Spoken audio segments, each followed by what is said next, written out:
প্রমোটারি ব্যবসা করে এখানকার প্রশাসনের তাবর তাবর লোকেরা আমার কথায় ওঠে আর বসে।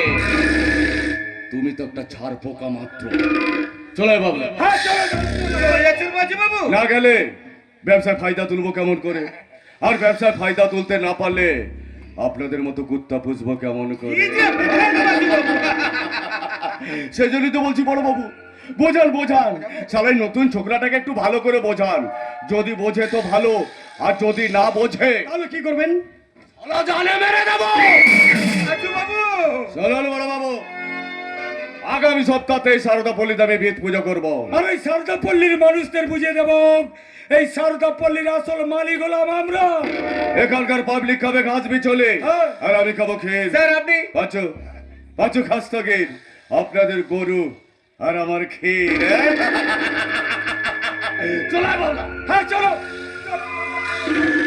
ও হ্যাঁ, যাওয়ার সময় আমি আপনাকে একটা ভালো কথা স্মরণ করে দিয়ে যাচ্ছি অফিসার।